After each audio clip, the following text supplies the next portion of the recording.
नमस्कार दोस्तों, यह एनसीईआरटी की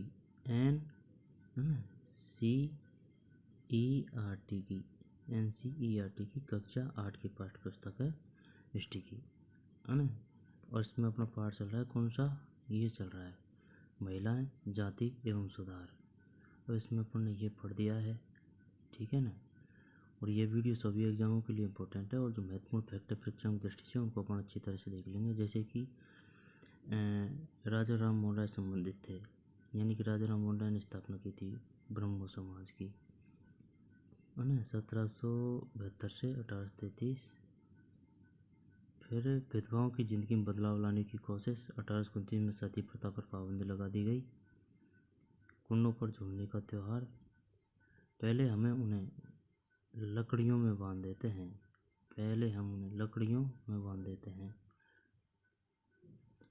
राममोहन राय ने अपने विचारों का प्रचार करने के लिए बहुत सारे पर्चे लिखे। इनमें से कुछ पर्चे किसी खास रिवाज के समर्थक और आलोचकों के बीच बहस के रूप में लिखे गए थे।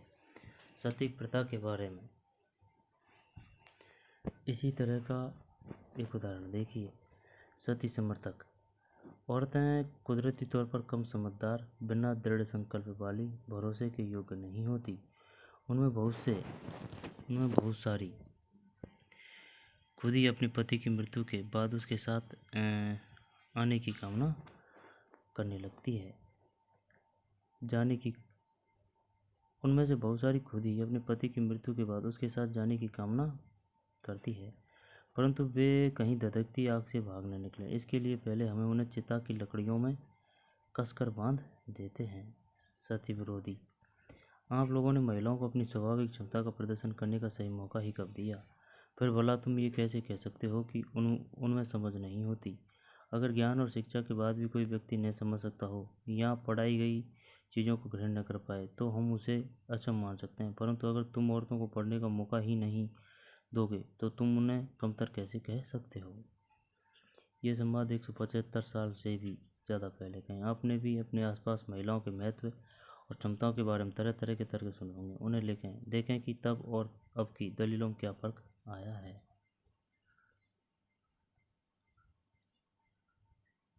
ठीक, जाके बाद में है भाई साहब विधवा विवाह से संबंधित है। ईश्वरचंद्र विद्यासागर, 1856। यह है स्वामी दयानंद सरस्वती, 1875 में आर्य समाज की स्थापना। और 19वीं सदी के उत्तरार्ध तक विधवा विवाह के पक्ष में चलाया जा रहा था। आंदोलन देश के अन्य भागों में भी फैल गया। मद्रास प्रेसिडेंसी के तेलुगु भाषी इलाकों में वीरेशलिंगम पंतुलु ने विधवा विवाह समर्थन एक संगठन बनाया था। वीरेशलिंगम पंतुलु ने लड़कियां स्कूल जाने लगती है। ईश्वरचंद्र विद्यासागर,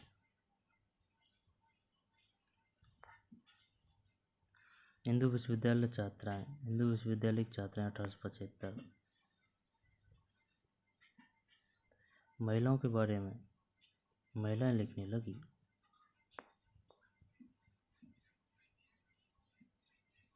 1880 के दशक तक आते आते भारतीय महिलाएं विश्वविद्यालय में प्रवेश लेने लगी थी। उनमें कुछ चिकित्सक और कुछ शिक्षिका बन गई। बहुत सारी महिलाएं लिखने लगी और उन्होंने समाज में महिलाओं की स्थिति पर अपने आलोचनात्मक विचार प्रकाशित किए।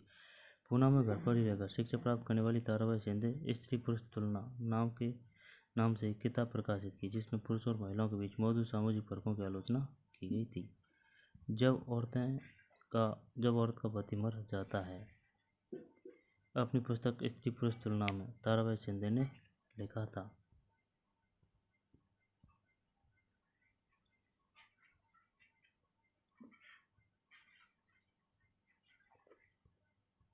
बाल विवाह के विरुद्ध कानून। 1829 में बाल विवाह निषेध अधिनियम पारित किया गया। इस कानून के बारे में वैसी कड़वी बहसें और संघर्ष नहीं हुए जैसे पुराने सुधारवादी कानूनों के बारे में हुए थे। इस कानून के अनुसार 18 साल से कम उम्र के लड़के और 16 साल से कम उम्र की लड़की की शादी नहीं की जा सकती। 18-16, लड़कों की 18, लड़की की 16। फिर 18-21 कर दी गई। अब है ये 20वीं शताब्दी की शुरुआत में एक बाल वधू का चित्र है। क्या आपको पता है कि आज भी हमारे देश में 20% से ज़्यादा लड़कियों की शादी 18 साल से पहले ही हो जाती है। चित्र है, लग तो ऐसा रहा था ना फोटो है, फोटो नहीं है।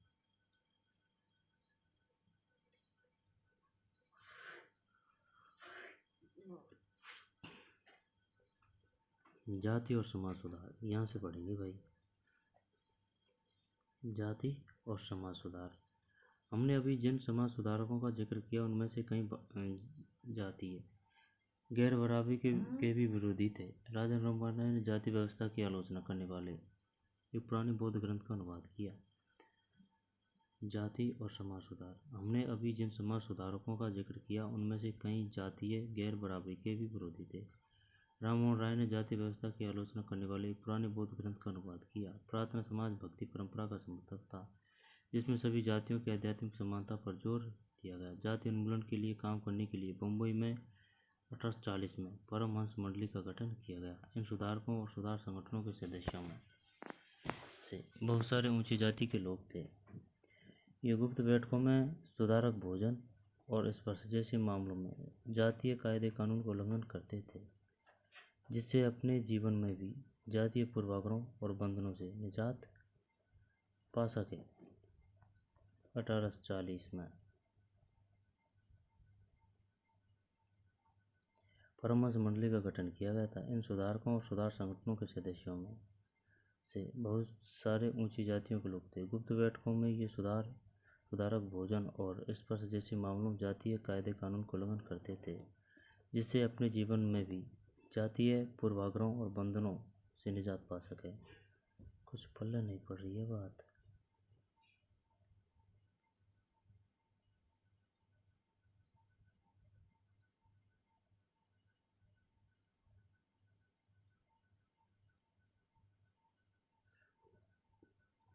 जाति और समाज सुधार। हमने अभी जिन समाज सुधारकों का जिक्र किया है उनमें से कई जातीय गैर बराबरी के भी विरोधी थे। राममोहन राय ने जाति व्यवस्था की आलोचना करने वाले एक पुराने बौद्ध ग्रंथ का अनुवाद किया। प्रार्थना समाज भक्ति परंपरा का समर्थक था। प्रार्थना समाज किस परंपरा का समर्थक था? भक्ति परंपरा का। प्रार्थना समाज की स्थापना किसने की थी? प्रार्थना समाज की राजा राममोहन राय? पता नहीं भाई। प्रार्थना समाज भक्ति परंपरा का समर्थक था, जिसमें सभी जातियों की आध्यात्मिक समानता पर जोर दिया गया। जाति उन्मूलन के लिए काम करने के लिए मुंबई में 1840 में परमहंस मंडली का गठन किया गया। इन सुधारकों और सुधार संगठनों के सदस्यों में से बहुत सारी ऊंची जातियों के लोग थे। गुप्त बैठकों में ये सुधारक भोजन और स्पर्श जैसे मामलों में जातीय कायदे कानूनों का उल्लंघन करते थे, जिससे अपने जीवन में भी जातीय पूर्वाग्रहों और बंधनों से निजात पा सके। कई लोग ऐसे थे जो जाति आधारित समाज व्यवस्था में होने वाले अन्याय के विरुद्ध थे। 19वीं सदी में ईसाई प्रचारक आदिवासी समुदायों और निचली जातियों के बीच बच्चों के लिए स्कूल खोलने लगे थे। इस प्रकार इन बच्चों को बदलती दुनिया में अपना रास्ता ढूंढने के नए साधन मिलने लगे थे। उसी समय बहुत सारे गरीब लोग शहरों से निकल रही नौकरियों की तलाश में गांव छोड़कर भी जा रहे थे। नए कारखानों और नगर पालिकाओं में नई नौकरियां निकल रही थी। कल्पना कीजिए कि इससे मजदूरी की कितनी मांग पैदा हुई होगी। शहरों में नालियां बनाई जानी थी, सड़कें बिछनी थी, इमारतों का निर्माण होना था और शहरों को साफ किया जाना था। इसके लिए कुलियों, खुदाई करने वालों, बोझा ढोने वालों, ईंट बनाने वालों, नालियाँ साफ करने वालों, सफाई कर्मियों, पालकी ढोने वालों, रिक्शा खींचने वालों की जरूरत थी। यह श्रम कहाँ से आया? इन कामों को संभालने के लिए गांवों और छोटे कस्बों के गरीब शहरों की तरफ जाने लगे, जहां मजदूरी की मांग पैदा हो रही थी। गरीब शहरों की तरफ जाने लगे, है ना। शहर जाने वालों में से बहुत सारे निम्न जातियों के लोग भी थे। कुछ लोग असम, मॉरिशस, त्रिनाद और इंडोनेशिया आदि स्थानों पर बागानों में काम करने भी चले गए। असम, मॉरिशस, त्रिनिदाद, इंडोनेशिया आदि स्थानों पर बागानों में काम करने भी चले गए। नए स्थानों पर काम अक्सर बहुत कठोर था। बहुत गरीबों, निचली जातियों के लोगों को यह गांवों में सवर्ण जमींदारों द्वारा उनके जीवन पर दमनकारी कब्जे और दैनिक आसमान से छूट निकलने का एक मौका था।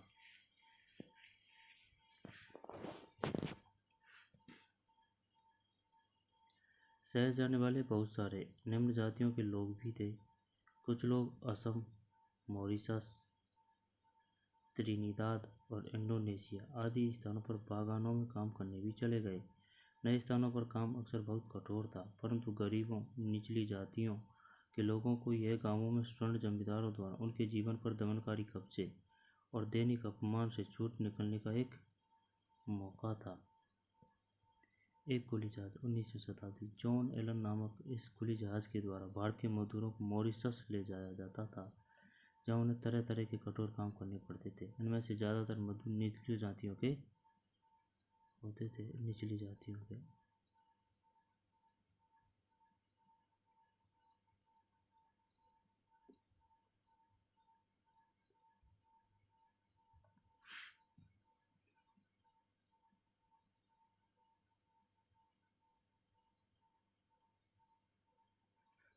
जहाज का क्षेत्र है, ये पाल से चलते थे। पाल है हवा से।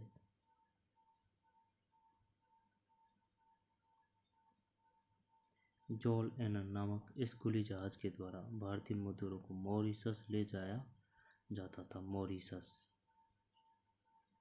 मॉरिशस। John Allen. जूते कौन बना सकता है?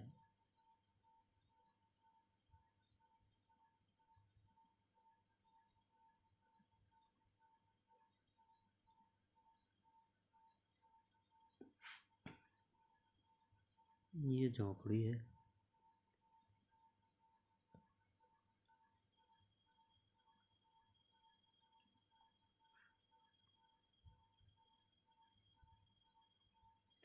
चमड़े का काम करने वालों को परंपरागत रूप से नीची नज़र से देखा जाता है, क्योंकि वे मृत पशुओं का चमड़ा निकालते हैं जिन्हें गंदा व दूषित माना जाता है। पहले विश्व युद्ध के दौरान सेना के लिए जूतों की जबरदस्त मांग पैदा हो गई, परंतु चमड़े के कामों के प्रति जातीय पूर्वाग्रहों की वजह से केवल परंपरागत चमड़ा कामगार और मोचे ही जूते तैयार कर सकते थे। लिहाजा वे ज़्यादा कीमत की मांग करने लगे और उन्हें काफ़ी लाभ हुआ। जूता बनाते मदिगा समुदाय के लोग। 19वीं शताब्दी। आंध्र प्रदेश।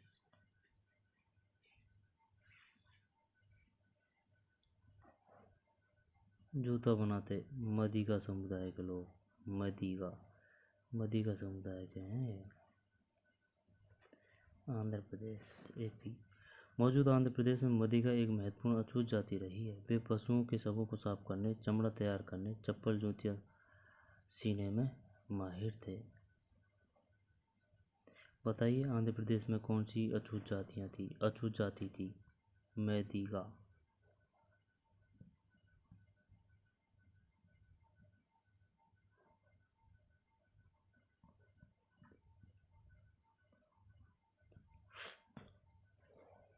इसके अलावा दूसरी तरह की नौकरियां भी सामने आ रही थी। उदाहरण के लिए सेना में भी लोगों की ज़रूरत पड़ गई थी। अछूत माने जाने वाले महार समुदाय के बहुत सारे लोगों को महार रेजिमेंट में नौकरी मिल गई। दलित आंदोलन के नेता B.R. अम्बेडकर के पिता एक सैनिक स्कूल में ही पढ़ाते थे।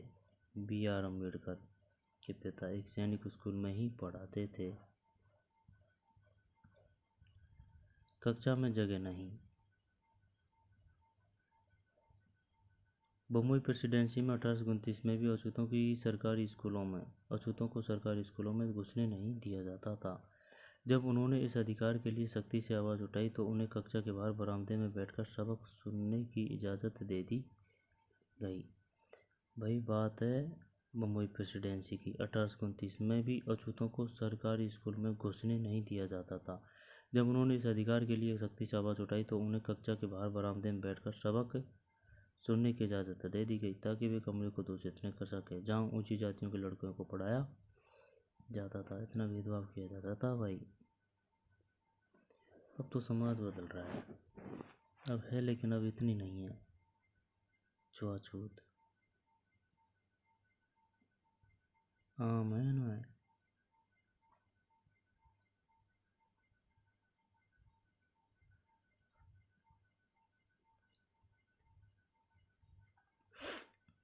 गुजरात के दुबला समुदाय के लोग बाजार के लिए आम ढोकर ले जा रहे हैं। दुबला मजदूर सवर्ण जमींदारों के पास मजदूरी करते थे।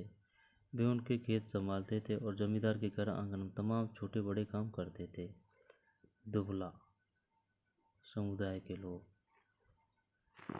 दुबला कहाँ है ये? ये है गुजरात के।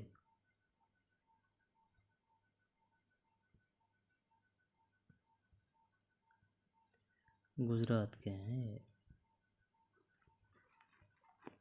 समानता और न्याय की मांग। 19वीं सदी के दूसरे हिस्से तक गैर ब्राह्मण जातियों के भीतर से भी लोग जातीय भेदभाव के खिलाफ आवाज़ उठाने लगे थे। उन्होंने सामाजिक समानता और न्याय की मांग करते हुए आंदोलन शुरू कर दिए थे। मध्य भारत में सतनामी आंदोलन की शुरुआत घासीदास ने की।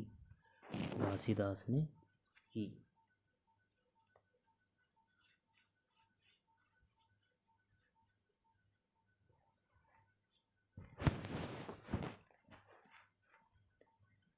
ये आ सकता है भाई।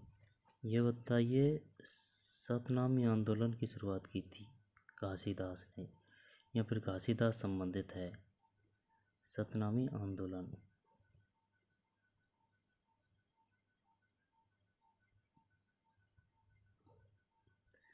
मध्य भारत में सतनामी आंदोलन की शुरुआत घासीदास ने की, जिन्होंने चमड़े का काम करने वालों को संगठित किया और उनकी सामाजिक स्थिति में सुधार के लिए आंदोलन छेड़ दिया। पूर्वी बंगाल में हरिदास ठाकुर के मतुआ पंथ के चांडाल काश्तकारों के बीच काम किया। हरिदास ने जाति व्यवस्था को सही ठहराने वाले ब्राह्मणवादी ग्रंथों पर सवाल उठाए, जिसे आज केरल कहा जाता है। वहाँ एजावा जाति के भी नारायण गुरु ने अपने लोगों के बीच एकता का आदर्श रखा। उन्होंने जातिगत भिन्नता के आधार पर लोगों के बीच भेदभाव करने का विरोध किया। उनके अनुसार सारी मानवता की एक ही जाति है। उनका एक महत्वपूर्ण कथन था, ओरु जाति ओरु मतम ओरु देवम मनुष्यानु। दोबारा पढ़ते हैं। समानता और न्याय की मांग। 19वीं सदी के दूसरे हिस्से तक गैर ब्राह्मण जातियों के भीतर से भी लोग जातीय भेदभाव के खिलाफ आवाज़ उठाने लगे। उन्होंने सामाजिक समानता और न्याय की मांग करते हुए आंदोलन शुरू कर दिए थे। मध्य भारत में सतनामी आंदोलन की शुरुआत घासीदास ने की। घासीदास ने किस आंदोलन की शुरुआत की? सतनामी आंदोलन, जिन्होंने चमड़े का काम करने वालों को संगठित किया, उनकी सामाजिक स्थिति में सुधार के लिए आंदोलन छेड़ दिया। पूर्वी बंगाल में हरिदास ठाकुर के मतुआ पंथ ने चांडाल काश्तकारों के बीच काम किया। पूर्वी बंगाल।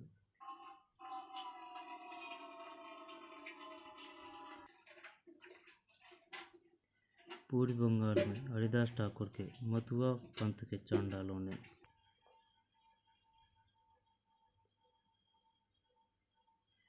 सतनामी आंदोलन की शुरुआत घासीदास ने की और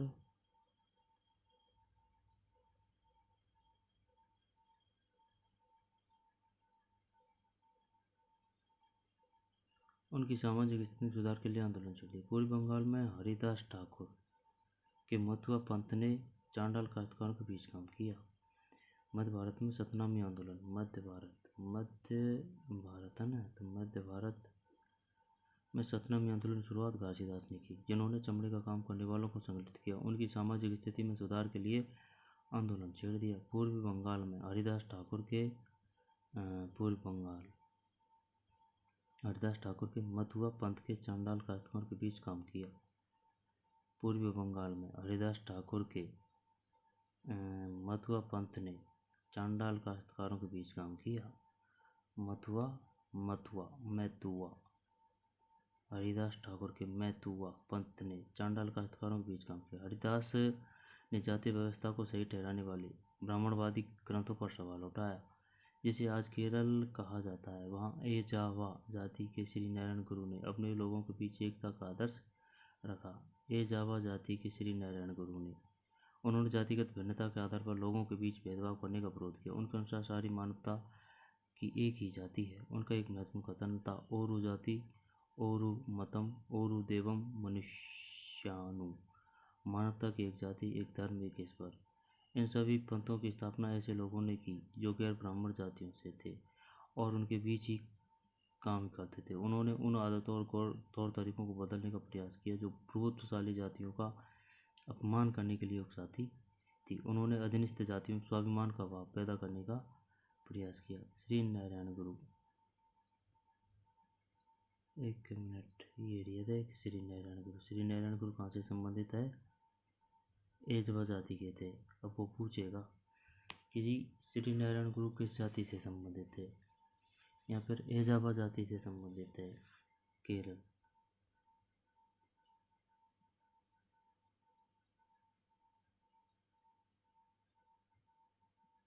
सारी मानवता एक ही जाति है, उनका एक महत्वपूर्ण कथन था। और ये तो हो गए कौन? श्री नारायण गुरु। और मध्य भारत में सतनामी आंदोलन की शुरुआत घासीदास ने की।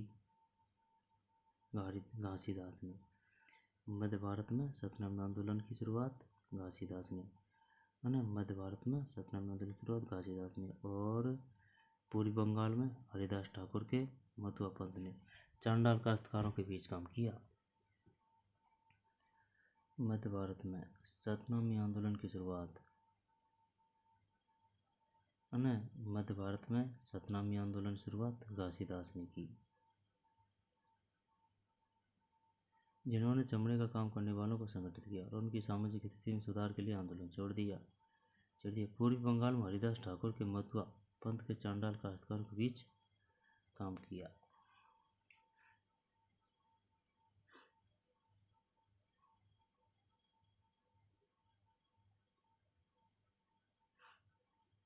यहाँ से क्वेश्चन आएंगे भाई काफ़ी। मध्य भारत में सतनामी आंदोलन कहाँ चल रहा था? मध्य भारत, पूर्वी भारत, उत्तर पश्चिमी भारत, मध्य भारत, है ना। किसने? घासीदास ने, जिन्होंने चमड़े का काम करने वालों को संगठित किया, उनकी सामाजिक स्थिति में सुधार के लिए आंदोलन छोड़ दिया। पूर्वी बंगाल में हरिदास ठाकुर के मथुआ पंथ ने चांडाल काश्तकारों के बीच काम किया, है ना। हरिदास ने जाति व्यवस्था को सही ठहराने वाले ब्राह्मणवादी ग्रंथों पर सवाल उठाया, जिसे आज केरल कहा जाता है। वहाँ एजावा जाति के श्री नारायण गुरु ने अपने लोगों के बीच एकता का आदर्श रखा। उन्होंने जातिगत भिन्नता के आधार पर लोगों के बीच भेदभाव करने का विरोध किया। उनके अनुसार सारी मानवता एक ही जाति है। उनका एक महत्वपूर्ण कथन था, ओरु जाति ओरु मतम ओरु देवम मनुष्यानु। ये आ सकता है, बताइए ये कथन किनका था? श्री नारायण गुरु, एजावा जाति के।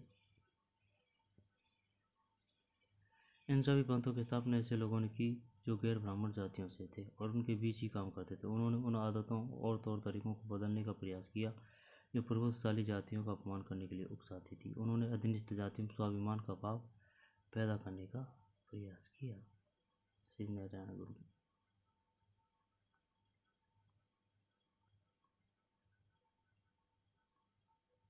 कक्षा में जगह नहीं।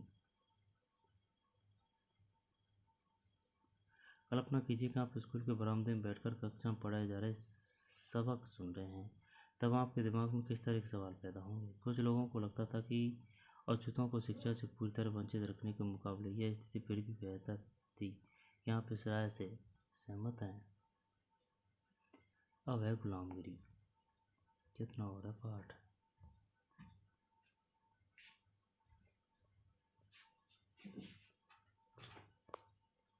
गुलामगिरी।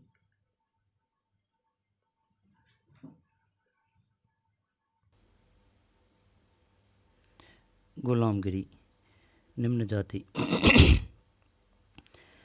नेताओं में ज्योतिबा फुले सबसे मुख्य नेताओं में से थे। 1827 में जन्मे ज्योतिबा फुले ने ईसाई प्रचारकों द्वारा खोले गए स्कूलों में शिक्षा पाई थी। बड़े होने पर उन्होंने जाति आधारित समाज में फैले अन्याय के बारे में अपने विचार व्यक्त किए। उन्होंने ब्राह्मणों के इस दावे पर खुलकर हमला बोला कि आर्य होने के कारण वे औरों से श्रेष्ठ है। फुले का तर्क था कि आर्य विदेशी थे जो उपमहाद्वीप के बाहर से आए थे और उन्होंने इस मिट्टी के असली वारिसों आर्यों के आने से पहले यहाँ रह रहे मूल निवासियों को हराकर उन्हें गुलाम बना लिया था। अब आर्यों ने अपना प्रभुत्व स्थापित कर लिया तो वे पराजित जनता को नीच निम्न जाति वाला मानने लगे। भूले के अनुसार ऊंची जातियों का उनकी जमीन और सत्ता पर कोई अधिकार नहीं है। यह धरती यहाँ के देशी लोगों की, कथित निम्न जाति के लोगों की है। ज्योतिराव फूले। अब क्वेश्चन क्या आता है? क्वेश्चन ये आता है, बताइए ज्योतिराव फूले के अनुसार आर्य थे विदेशी। जन्म कहाँ हुआ था? 1827 में ईसाई प्रचारकों द्वारा खोले गए स्कूलों में। ये है भाई ज्योतिराव फूले। ज्योतिराव फूले। ये किताब ये रखी है जो सेवादार में।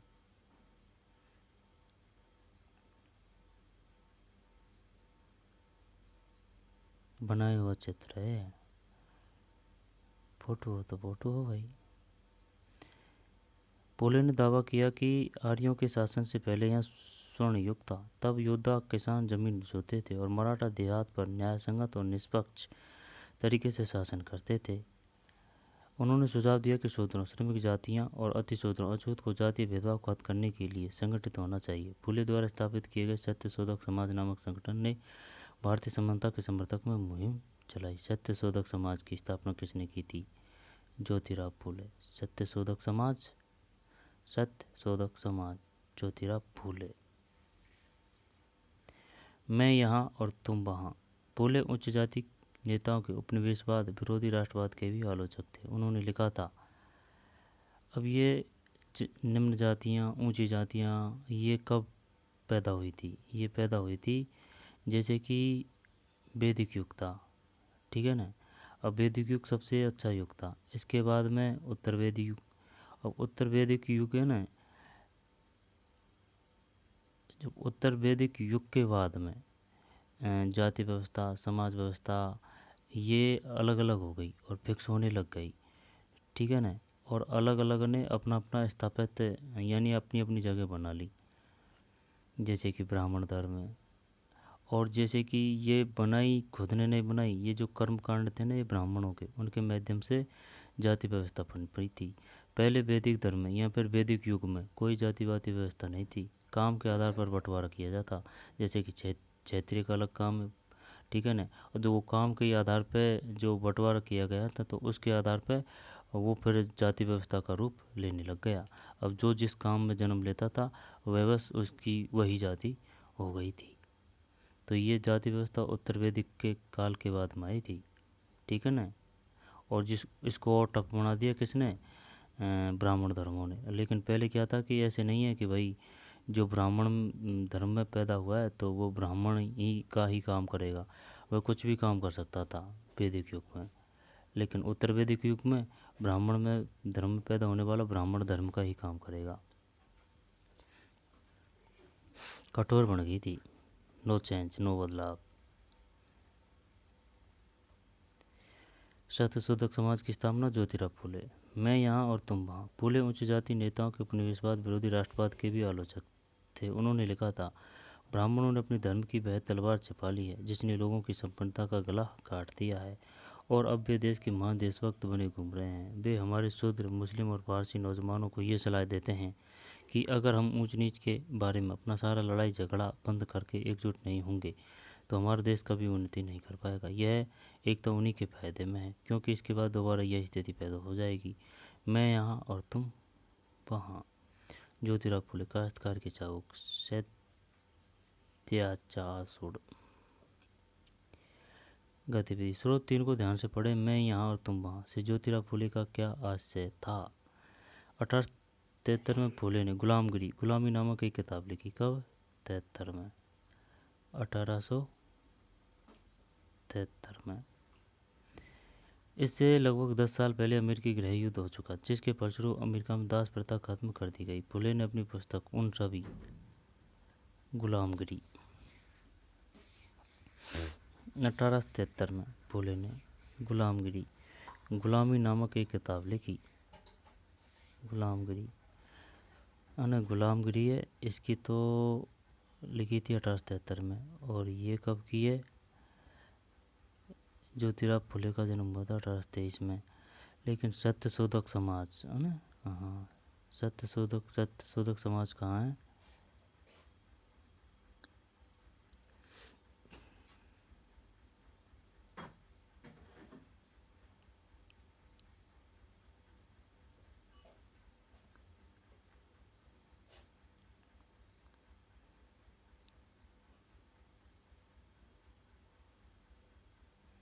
सत्यशोधक समाज, ये रही देखिए।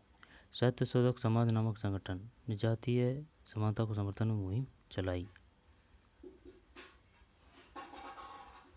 गुलामगिरी 1873, इससे लगभग 10 साल पहले अमेरिकी गृह युद्ध हो चुका था, जिसके फलस्वरूप अमेरिका में दास प्रथा खत्म कर दी गई। फुले ने अपनी पुस्तक उन सभी, स्रोत इनको ध्यान से पढ़े, मैं यहाँ और तुम वहाँ से, ज्योतिराव का क्या है।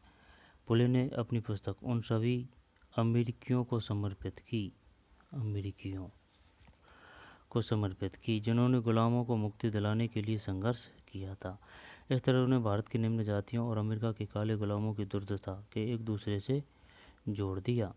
जैसा कि इस उदाहरण से पता चलता है कि फुले ने जाति व्यवस्था की अपनी आलोचना को सभी प्रकार की गैर बराबरी से जोड़ दिया था। वह उच्च जाति महिलाओं की दुर्दशा, मजदूरों की मुसीबतों और निम्न जातियों के अपमानतापूर्ण हालत के बारे में गहरे तौर पर चिंतित थे। जाति सुधार का यह आंदोलन 20वीं सदी में भी पश्चिम भारत में बी.आर. अम्बेडकर और दक्षिण में ई.वी. रामास्वामी नायकर जैसे महान दलित नेताओं के नेतृत्व में चलाया। ये क्वेश्चन आता है भाई, ये बताइए दक्षिण में आंदोलन चलाया था दलित नेताओं, निम्न में कौन था? ई.वी. रामास्वामी नायकर दक्षिण, और पश्चिम में बी.आर. अम्बेडकर। आंदोलन 20वीं सदी में पश्चिम भारत में बी.आर. अम्बेडकर, हाँ, बी.आर. अम्बेडकर, दक्षिण में ई.वी. रामास्वामी नायकर जैसे महान दलित नेताओं के नेतृत्व में चलता रहा। जैसा कि इस उदाहरण से पता चलता है, फुले ने जाति व्यवस्था की अपनी आलोचना को सभी प्रकार की गैर बराबरी से जोड़ दिया था। वह उच्च जाति महिलाओं की दुर्दशा, मजदूरों की मुसीबतों, निम्न जातियों के अपमानपूर्ण हालत के बारे में गहरी तौर पर चिंतित है। जाति सुधार का यह आंदोलन 20वीं सदी में पश्चिम भारत में बी.आर. अम्बेडकर और दक्षिण में पश्चिम भारत में तो बी.आर. अम्बेडकर और दक्षिण में ई.वी. रामास्वामी नायकर जैसे महान दलित नेताओं के नेतृत्व में चलता रहा। दक्षिण में ई.वी. रामास्वामी नायकर और पश्चिम में बी.आर. अम्बेडकर। हम भी इंसान हैं। 1927 में अम्बेडकर ने कहा था, हम अब सिर्फ ये साबित करने के लिए तालाब पर जाना चाहते हैं कि औरों की तरह हम भी इंसान हैं। हिंदू समाज का दो मुख्य सिद्धांतों समानता और जातिवाद की समाप्ति पर पुनर्गठन किया जाना चाहिए। मंदिर में कौन जा सकता था? अम्बेडकर एक महार परिवार में पैदा हुए थे। बचपन में उन्होंने इस बात को बहुत नज़दीक से देखा था कि रोजाना की ज़िंदगी में जातीय भेदभाव और पूर्वाग्रह क्या होता है। स्कूल में उन्हें कक्षा के बाहर ज़मीन पर बैठना पड़ता था। उन्हें स्वर्ण बच्चों द्वारा इस्तेमाल किए जाने वाले नए नलकों पानी पीने की इजाज़त नहीं थी। स्कूल की पढ़ाई पूरी करने के बाद उन्हें उच्च अध्ययन के लिए अमेरिका जाने हेतु फेलोशिप मिल गई। अमेरिका जाने हेतु उस समय अमेरिका जाना बहुत बड़ी बात थी। तो भाई ये हल्के भारे नहीं थे, पैसे वाले थे।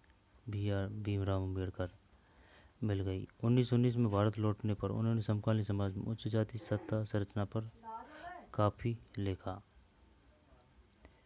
1919 में मंदिरों में कौन जा सकता था? 2 बार हैं। अम्बेडकर एक महार परिवार से, ये आ सकता है भाई। अम्बेडकर किस परिवार से संबंधित थे? महार में पैदा हुए। बचपन में उन्होंने इस बात को बहुत नज़दीक से देखा था कि रोजाना की ज़िंदगी में जातीय भेदभाव और पूर्वाग्रह क्या होता है। पूर्वाग्रह का मतलब है पहले से सोची समझी हुई बात, पहले से फिक्स करी हुई बात। स्कूल में कक्षा के बाहर ज़मीन पर बैठना पड़ता था। उन्हें स्वर्ण बच्चों द्वारा इस्तेमाल किए जाने वाले नलकों से पानी पीने की इजाज़त नहीं थी। स्कूल की पढ़ाई पूरी करने के बाद उन्हें उच्च अध्ययन के लिए अमेरिका जाने हेतु फेलोशिप मिल गई। 1919 में भारत लौटने पर उन्होंने समकालीन समाज में उच्च जाति सत्ता का संरचना पर काफ़ी लिखा। भीमराव अम्बेडकर कब लौटे थे अमेरिका से? 1919 में। सन 1927 में अम्बेडकर ने मंदिर प्रवेश आंदोलन शुरू किया, जिससे महार जाति के लोगों ने बड़ी संख्या में हिस्सा लिया। ब्राह्मण पुजारी इस बात पर बहुत आग बबूला हुए कि दलित भी मंदिर के जलाशय का पानी इस्तेमाल कर सकते हैं। 1927 से 1935 के बीच अम्बेडकर ने मंदिरों में प्रवेश के लिए ऐसे 3 आंदोलन चलाए। वह पूरे देश को दिखाना चाहते थे कि समाज में जातीय प्रभावों की जकड़ कितनी मजबूत है। 1927 से 35। 1927 में अम्बेडकर ने मंदिर प्रवेश आंदोलन शुरू किया। समाज में उच्च जाति सत्ता संरचना पर काफ़ी लिखा। 1919 में भारत लौटने पर उन्होंने समकालीन समाज में उच्च जाति सत्ता संरचना पर काफ़ी लिखा। 1919 में 1927 में और 1927 से 35 के बीच अम्बेडकर ने मंदिरों प्रवेश के लिए ऐसे 3 आंदोलन चलाए। वह पूरे देश को दिखाना चाहते थे कि समाज में जाति प्रभावों की जड़ कितनी मजबूत है। 27 से 35 है ना। मंदिर प्रवेश आंदोलन शुरू कब किया गया? 1927। और अम्बेडकर कब लौटे? 1919। कौन से परिवार में पैदा हुए थे? महार में।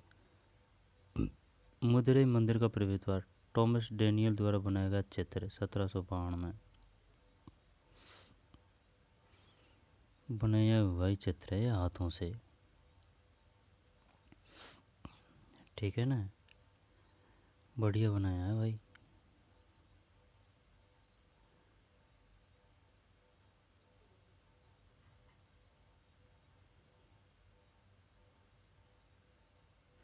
कब बनाया है जाने, ये बहुत पुराना मंदिर है, 1792 में बनाया है। मंदिर प्रवेश आंदोलन से पहले अछूतों को इस तरह के प्रवेश द्वारों के आसपास भी भटकने नहीं दिया जाता था।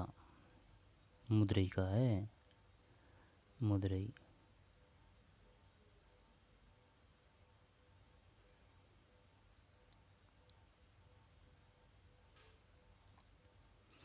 गैर ब्राह्मण आंदोलन 20वीं सदी के आरंभ में गैर ब्राह्मण आंदोलन शुरू हुआ। यह प्रयास उन गैर ब्राह्मण जातियों का था जिन्हें शिक्षा, धन और प्रभाव शामिल हो चुका था। उनका तर्क था कि ब्राह्मण तो उत्तर से आए उन आर्य आक्रमणकारियों के वंशज है जिन्होंने यहाँ के मूल निवासियों, देशी द्रविड़ नस्लों को हराकर दक्षिण भूभाग पर विजय हासिल की। उन्होंने सत्ता पर ब्राह्मणवादी दावे को भी चुनौती दी। गैर ब्राह्मण आंदोलन 20वीं सदी के आरंभ में गैर ब्राह्मण आंदोलन शुरू हुआ। यह प्रयास उन गैर ब्राह्मण जातियों का था जिन्हें शिक्षा, धन और प्रभाव हासिल हो चुका था। उनका तर्क था कि ब्राह्मण तो उत्तर से आए उन आर्य आक्रमणकारियों के वंशज है जिन्होंने यहाँ के मूल निवासियों, देशी द्रविड़ नस्लों को हराकर दक्षिण भूभाग पर विजय हासिल की थी। उन्होंने सत्ता पर ब्राह्मणवादी दावे को भी चुनौती दी। पेरियार के नाम से प्रसिद्ध E.V. रामास्वामी नायकर, पेरियार के नाम से हैं। पेरियार नदी और है भाई केरल में। पेरियार के नाम से प्रसिद्ध E.V. रामास्वामी नायकर, E.V. रामास्वामी नायकर एक मध्यवर्गीय परिवार में पले बड़े। अपने प्रारंभिक जीवन में वे सन्यासी थे। उन्होंने संस्कृत शास्त्रों का गंभीरता से अध्ययन किया। बाद में वे कांग्रेस के सदस्य बने, परंतु जब उन्होंने राष्ट्रवादियों द्वारा आयोजित की गई एक दावत में देखा कि वहां बैठने के लिए जातियों के हिसाब से अलग अलग इंतजाम किया हुआ है, तो उन्होंने हताश होकर पार्टी छोड़ दी। इस दावत में निम्न जातियों और उच्च जातियों के लिए अलग अलग बैठने का इंतजाम किया गया था। पेरियार की समझ में आ चुका था कि अछूतों को अपने स्वाभिमान के लिए खुद लड़ना होगा। इसी बात को ध्यान में रखते हुए उन्होंने स्वाभिमान आंदोलन शुरू किया। उनका कहना था कि मूल तमिल और द्रविड़ संस्कृति के असली भाग अछूत ही थे।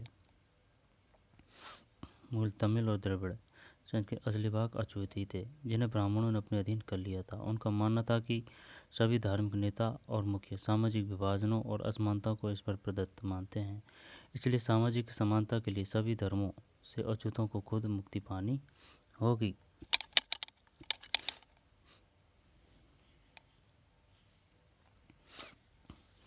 उनका मानना था कि सभी धार्मिक नेता और मुखिया सामाजिक विभाजनों और असमानताओं को ईश्वर प्रदत्त मानते हैं, इसलिए सामाजिक समानता के लिए सभी धर्मों से अछूतों को खुद मुक्ति पानी होगी।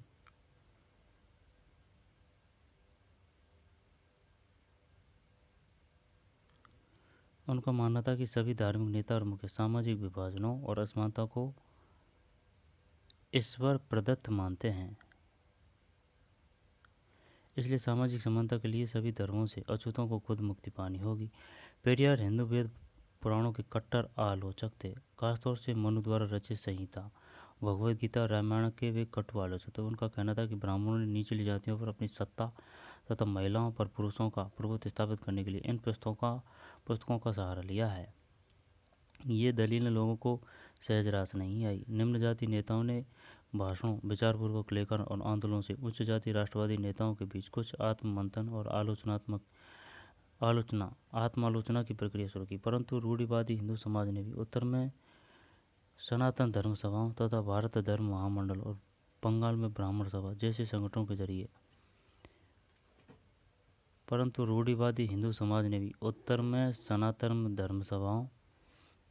सनातन धर्म सभाओं तथा भारत धर्म महामंडल और बंगाल में ब्राह्मण सभा। देख, उत्तर में तो है सनातन धर्म सभाओं, एक तो ये है, तथा भारत धर्म महामंडल, है ना, दो है ये। उत्तर में सनातन धर्म सभाओं, भारत धर्म महामंडल, बंगाल में ब्राह्मण सभा जैसे संगठनों के जरिए उन रुझानों का सख्ती से विरोध किया। इन संगठनों का मकसद यही था कि हिंदू धर्म में जातीय ऊंच नीच को जो महत्व दिया जाता है उस पर कोई आँच न आए। वे साबित करना चाहते थे कि इस बात को धार्मिक ग्रंथों में भी मान्यता मिली हुई है। औपनिवेशिक काल के बाद भी जाति के सवाल पर बहस और संघर्ष चलते रहे और वे आज भी जारी हैं। बात तो सही है भाई, आज भी जारी हैं। E.V. रामस्वामी नायकर, पेरियार, फोटो है। पेरियार ने लिखा था, तारा मुकुर्तम जैसे शब्दों के आगमन के बाद हमारी महिलाएं अपने पतियों के हाथों की कठपुतली बन गई थी। तारा मुकुर्तम, हमारी महिलाएं अपने पतियों के हाथों की कठपुतली बन गई थी। हमें ऐसे पिताओं के संरक्षण में जीना पड़ा जो अपनी बेटियों को सलाह देते हैं कि उन्हें पतियों को उपहार में दिया जा चुका है और अब वे अपने पति के घर का हिस्सा है। यह संस्कृत के साथ हमारी घनिष्ठता का परिणाम है। पेरियार द्वारा रचित पेरियार चिंतानाइकल से उद्धृत गतिविधि। आज भी जाति इतना विवादास्पद मुद्दा क्यों बनी हुई? औपनिवेशिक काल में जाति के विरुद्ध सबसे महत्वपूर्ण आंदोलन कौन सा था?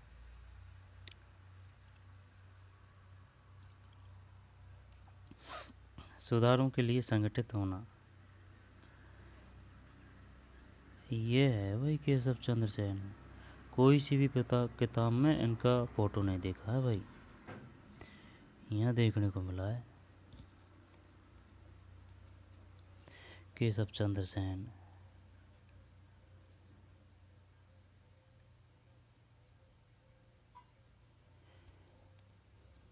ये बता, दयानंद सरस्वती ने आर्य समाज की और ब्रह्मो समाज की राजा राम मोहन राय ने, है ना, और केशव चंद्र सेन ये भी ब्रह्मो समाज से संबंधित हैं। जब ब्रह्मा समाज भी अलग अलग में बंट गया था, जब जो अलग शाखा थी ना, उनके नेता थे केशव चंद्र सेन। फोटो नहीं देखा था भाई कभी भी केशव चंद्र सेन का। कोई भी किताब, कोई भी गाइड में तो क्या फ़ोटो कहाँ से मिलेंगे, लेकिन कोई भी पुस्तक में भी नहीं देखा था। यहीं मिला है NCERT में। केशव चंद्र सेन है, मूछे हैं, शरीर भी खूब स्पष्ट पुष्ट है। केशव चंद्र सेन ब्रह्मो समाज के मुख्य नेताओं में से एक है। ब्राह्मो यानी ब्रह्म समाज पढ़ते आए हैं इसको अपन। ब्रह्म समाज की स्थापना 1830 में की गई थी। यह संस्था सभी प्रकार की मूर्ति पूजा और बलि के विरुद्ध थी। इसके अनुयायी उपनिषदों में विश्वास रखते थे।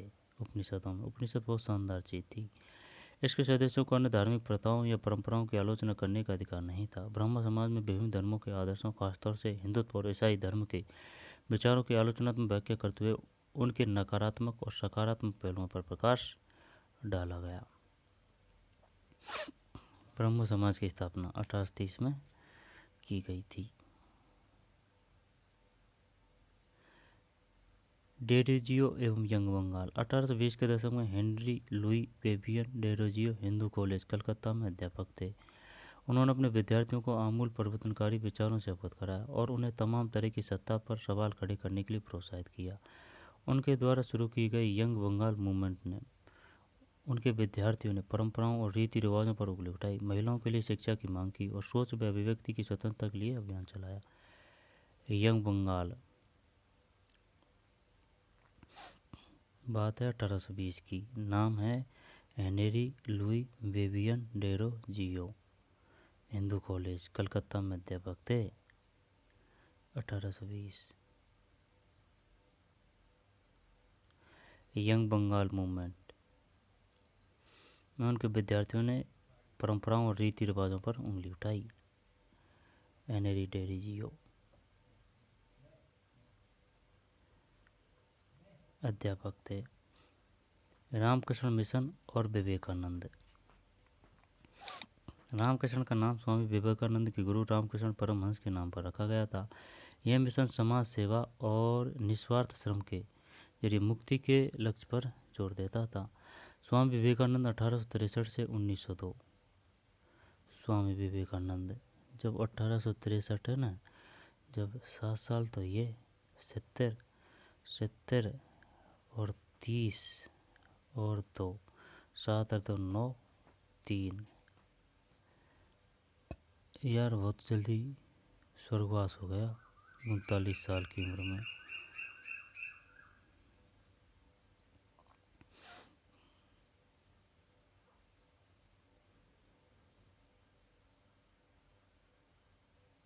नहीं नहीं नहीं भाई 7 ही हो गया, ठीक है ना। 7 तो ये रही 63 7, जब 63 7 कितने होगा 70 होगा, जब बचा 30 और ये 2, जब 7 30 तो जब 9 हाँ सही है 39।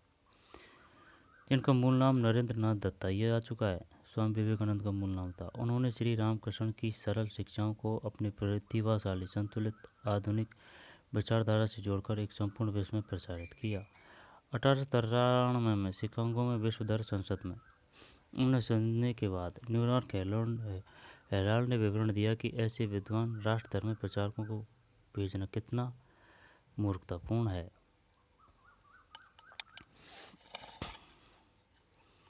1863 से 1902, जिनका मूल नाम नरेंद्र नाथ दत्ता, उन्होंने श्री रामकृष्ण की सरल शिक्षा को अपने प्रतिभाशाली संतुलित आधुनिक विचारधारा से जोड़कर संपूर्ण विश्व में प्रसारित किया। 1893 शिकागो विश्व धर्म संसद में उन्हें सुनने के बाद न्यूयॉर्क हेराल्ड ने विवरण दिया कि ये पत्रिका थी कि ऐसे विद्वान राष्ट्र धर्म प्रचारकों को भेजना कितना मूर्खतापूर्ण है। वास्तव में स्वामी विवेकानंद आधुनिक समय के पहले भारतीय थे जिन्होंने विश्वव्यापी स्तर पर वेदांत दर्शन के आध्यात्मिक गौरव को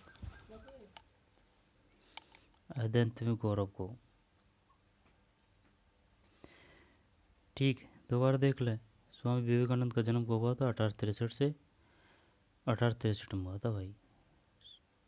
कुल 39 साल चाहिए थे। जिनका मूल नाम नरेंद्र नाथ दत्त था। उन्होंने श्री रामकृष्ण की सरल शिक्षाओं को अपने प्रतिभाशाली संतुलित आधुनिक विचारधारा से जोड़कर संपूर्ण विश्व में प्रचारित किया। 1893 में शिकागो, ये क्वेश्चन आ चुका है, शिकागो विश्व धर्म सम्मेलन कब हुआ था? 93 में। सुनने के बाद न्यूयॉर्क हेराल्ड ने विवरण दिया कि ऐसे विद्वान राष्ट्र में धर्म प्रचारकों को भेजना कितना मूर्खतापूर्ण है। वास्तव में स्वामी विवेकानंद आधुनिक समय के पहले भारतीय थे जिन्होंने विश्वव्यापी स्तर पर वेदांत दर्शन के आध्यात्मिक गौरव को पुनर्स्थापित किया। लेकिन उनका उद्देश्य केवल धर्म की व्याख्या करना ही नहीं था। अपने देशवासियों की निर्धनता और दुर्दशा से उन्हें अतिशय दुख हुआ। उनका यह दृढ़ विश्वास था कि कोई भी सुधार तभी सफल हो सकता है जब जनसमूह की दशा उन्नत हो। अतः भारत के लोगों को उन्होंने रसोई घर के धर्म की संकीर्ण चार दीवारी से बाहर निकलने और राष्ट्र की सेवा में एकजुट हो जाने का आह्वान किया। इस आह्वान द्वारा भारतीय राष्ट्रवाद को प्रारंभिक अवस्था में उन्होंने असाधारण योगदान दिया, किंतु राष्ट्रवाद के बारे में उनका भाव संकीर्ण नहीं था। उन्हें यह विश्वास था कि मानव जाति को जिन समस्याओं का सामना करना पड़ रहा है उन पर तभी काबू पाया जा सकता है जब विश्व के सभी राष्ट्र एक समान धरातल पर एक साथ आएँ।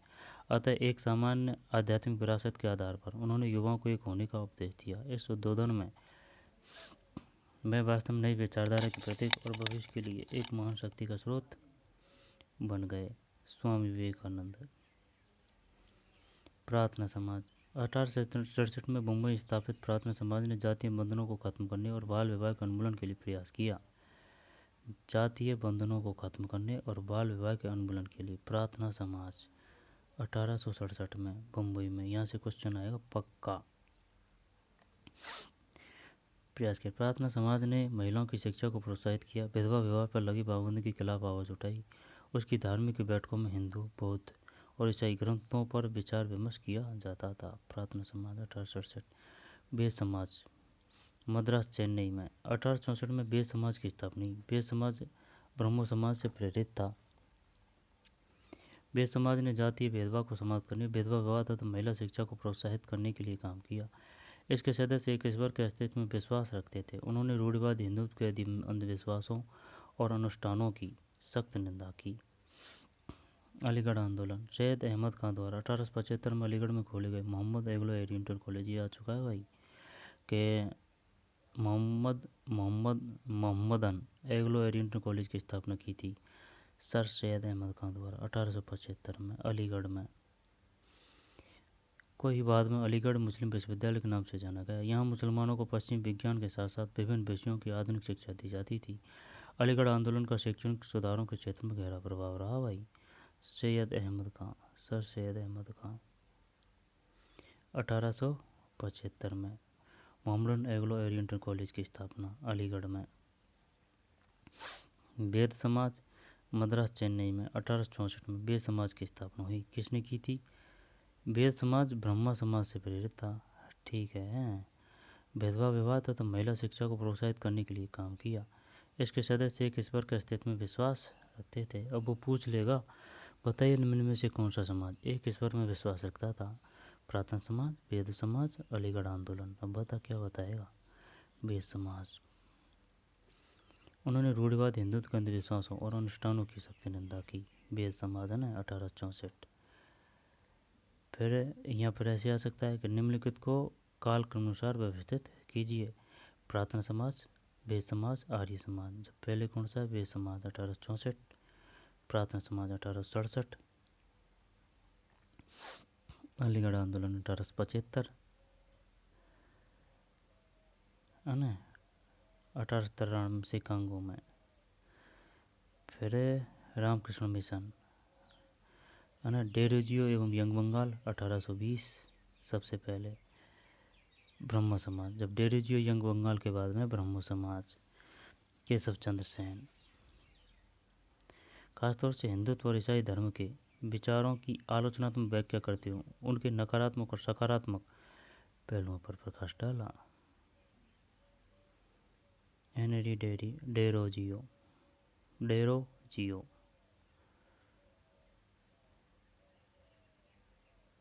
प्रार्थना समाज, बेद समाज, अलीगढ़ आंदोलन। सिंह सभा आंदोलन सिखों के सुधारवादी संगठन के रूप में सिंह सभाओं की स्थापना 1873 में अमृतसर से हुई थी। बाद में 1879 में लाहौर में भी सिंह सभा का गठन किया गया। इन सभाओं ने सिख धर्म और अंधविश्वासों, जातीय भेदभावों, ऐसे आचरण जिसे वे गैर सिख समझती थी, वे मुक्त कराने का प्रयास किया। उन्होंने सिखों को शिक्षा के लिए प्रोत्साहित किया, जिसमें अक्सर आधुनिक ज्ञान के साथ साथ सिख धर्म के सिद्धांतों को भी पढ़ाया जाता था। खालसा कॉलेज अमृतसर 1892 में सिख सभा आंदोलन के नेताओं द्वारा स्थापित किया गया था। तगड़ा कॉलेज है भाई खालसा कॉलेज अमृतसर 1892 में।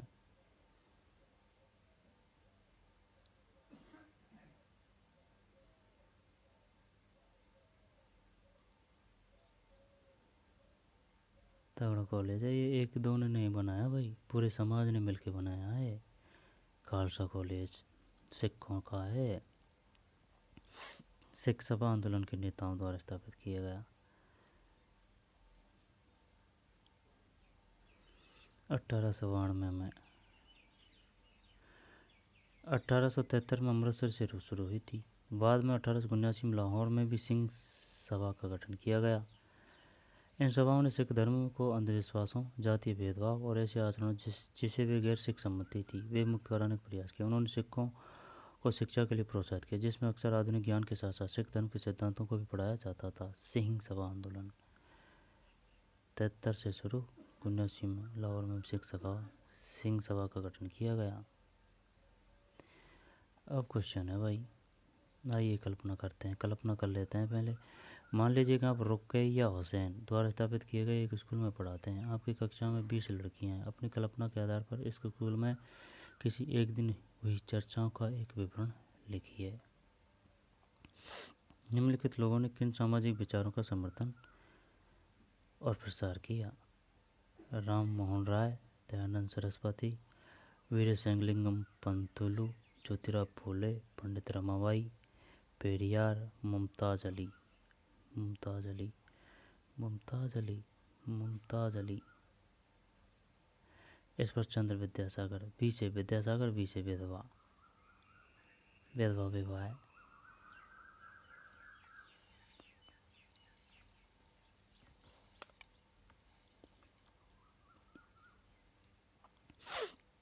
वीरेशलिंगम पंतुलु।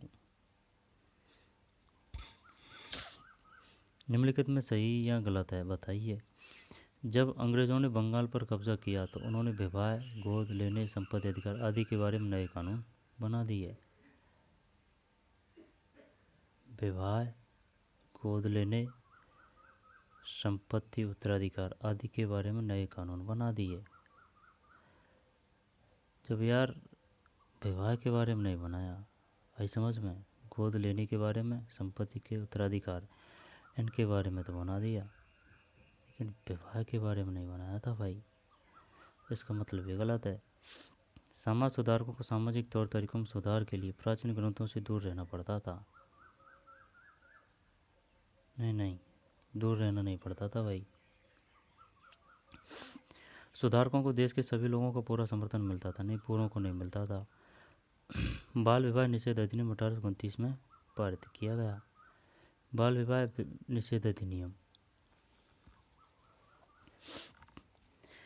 सती प्रथा उन्मूलन और किया गया था 1829 में। बाल विवाह निषेध अधिनियम की बात आ रही है।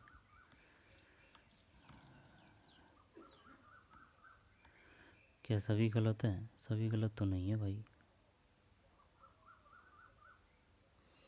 ये सही लग रहा है मुझे, है ना।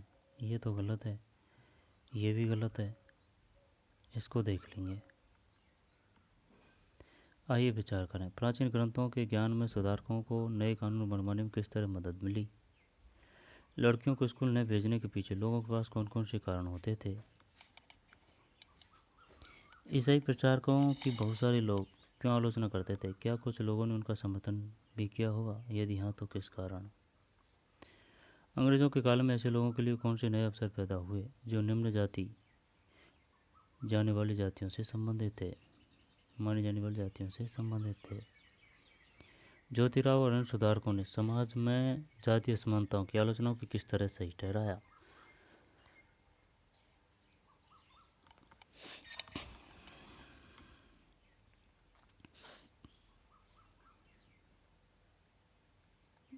फुले ने अपनी पुस्तक गुलामगिरी को गुलामों की आज़ादी के लिए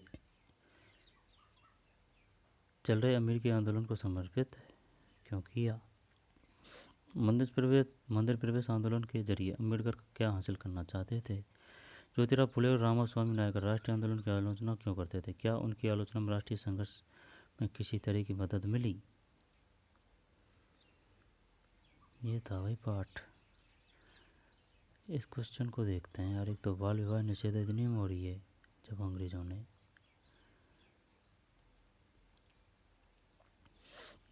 सिंह सभा आंदोलन, अलीगढ़ आंदोलन, वेद समाज 1864 में मद्रास चेन्नई में, प्रार्थना समाज 67, बाल विवाह के उन्मूलन के लिए प्रयास किया, जातीय बंधनों को खत्म करने। प्रार्थना समाज ने महिलाओं की शिक्षा को प्रोत्साहित किया। रामकृष्ण मिशन और विवेकानंद। रेडियो एवं यंग बंगाल 1820, केशव चंद्र सेन। ब्रह्मा समाज की स्थापना 1830 में की गई।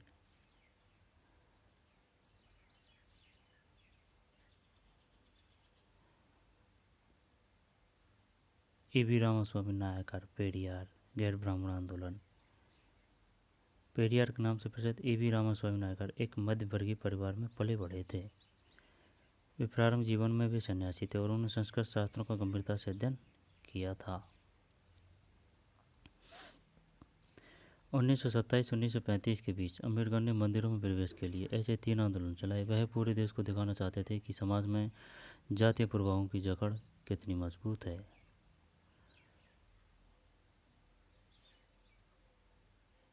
1919 में भारत लौटने पर उन्होंने समकालीन समाज में उच्च जातीय सत्ता संरचना पर काफी लिखा। मुदिरे मंदिर का प्रवेशद्वार टॉमस डेनियल द्वारा बनाया गया चित्र 1792 में। अम्बेडकर जी ने मंदिर प्रवेश आंदोलन शुरू किया था 1927 में।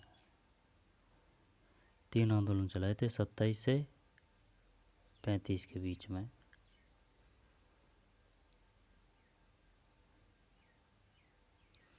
गुलामगिरी 1873 में कविता लिखी।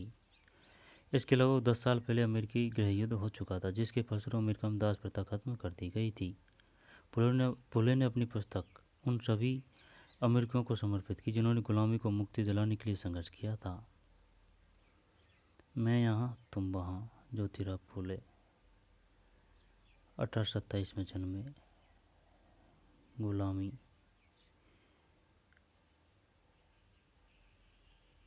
बड़े होने पर उन्हें जाति आधारित समाज में फैले अन्याय के बारे में अपने विचार व्यक्त किए। यह है श्री नारायण गुरु।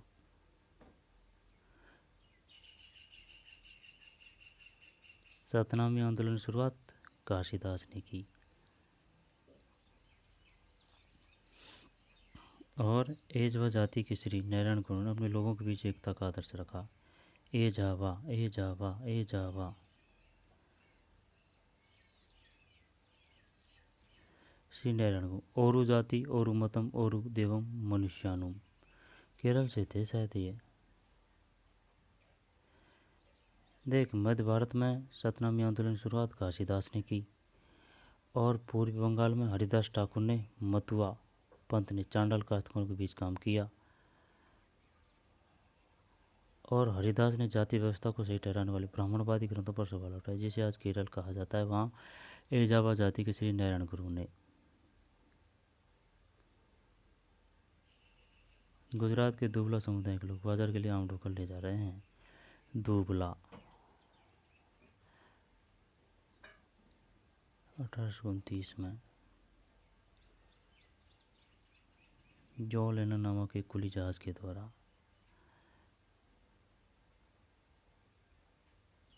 जाति और समाज सुधार 1829 में बाल विवाह निषेध अधिनियम, सही है वही है। सती प्रथा का भी उन्मूलन किया गया था, पारित किया गया 1929 है 1929।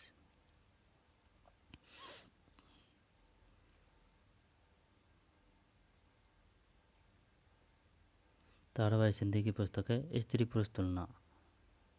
ताराबाई शिंदे। पंडित रमाबाई महिलाओं के बारे में महिलाएं लिखने लगी। हिंदू महाविद्यालय की छात्राएं 1875। ईश्वर चंद्र विद्यासागर। स्वामी दयानंद सरस्वती 1875 मारी समाज की स्थापना। 1856 में विधवा विवाह के पक्ष में कानून पारित कर दिया। ईश्वर चंद्र विद्यासागर।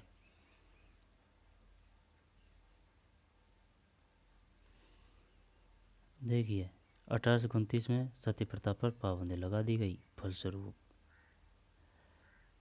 बदलाव लाने की कोशिश। राजा राम मोहन राय 1772 से 1833।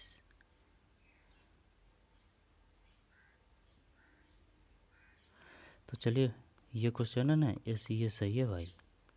कौन सा? जो सत्य ना, ये देख। अरे यार किधर गया? ये है ये।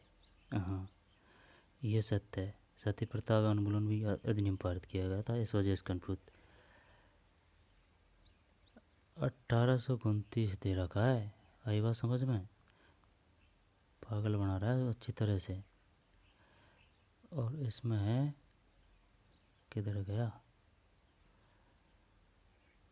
1929 1929 है भाई, ऐसा ही क्वेश्चन आएगा। ये गलत है, 1929 है। ये है, ये सही है शायद, है ना। ये गलत है, ये गलत है, ये गलत है, 1929 आएगा ये। तो चलिए मिलते हैं नए वीडियो में, धन्यवाद।